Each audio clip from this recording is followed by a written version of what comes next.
Hi everybody, this is CR number 31, helper video number 2 for extended response. First of all, we're going to solve this problem for x. Now remember, if there is a, let me just change colors, there we go. If there is a negative sign outside the parentheses, it does still mean that we need to distribute a 1. So here we go. We're going to circle that number on the outside of our parentheses, which is the negative 1. We're going to go ahead and distribute it to each term inside the parentheses.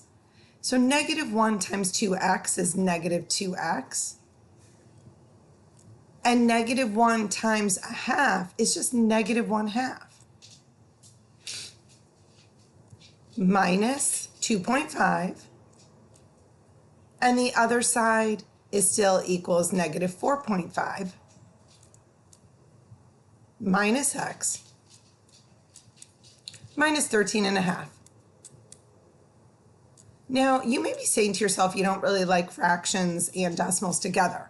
So if you want, you can change some of these fractions to decimals, and that's fine as well, or you don't have to. It's up to you. But remember, negative 1/2 is the same as negative 0.5. So let's take a look at what we can combine on the left side. What are our like terms? If I write this as negative 0.5, and I subtract a 2.5 because both of these are constants. If they're both negative, I have negative 0.5. I have negative 2.5, so I have a total of negative 3. There we go. And on the right side, I can combine my constants as well. I have a negative 4.5 and a negative 13.5.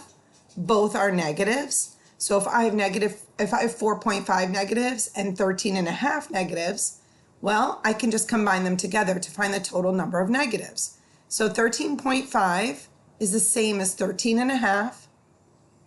And I'm going to go ahead and combine that with my other 4.5 negatives to find out how many total negatives I have. Well, 5 plus 5 is 10, 3 plus 4 is 7, plus 1 is 8, and we got 1. So right now I have a total of negative 18, and remember I still have negative x. Now all I'm going to do is solve this problem with variables on both sides. I'm going to start by drawing my ladder. You can do that or you don't have to. I know I like my variables over here because I always like my variables on the left and my constants on the right. It just helps me to solve equations better. So I have to move this negative x to the other side. I'm going to do that by adding x because that way they zero out on the right side.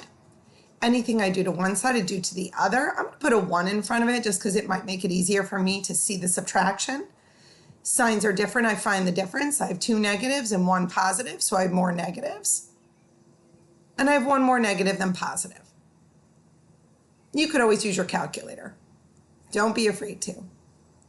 Now I'm going to go ahead and I'm going to add 3 to both sides because I want all of my constants on the right. Anything I do to one side, I do to the other. These zero out. I'm left with negative 1x equals, I have more negatives than positives, negative 18 plus 3. I actually have 15 more negatives than positives, so it's a negative 15. I go ahead and divide both sides by negative 1 because I'm solving for x, and I need to get x by itself. So I have to get rid of that negative. Negative divided by negative is a positive. I'm left with just plain old x. Negative divided by negative is a positive. And 15 divided by 1 is 15. Do not let those decimals and fractions scare you. Just use your calculator. Good luck.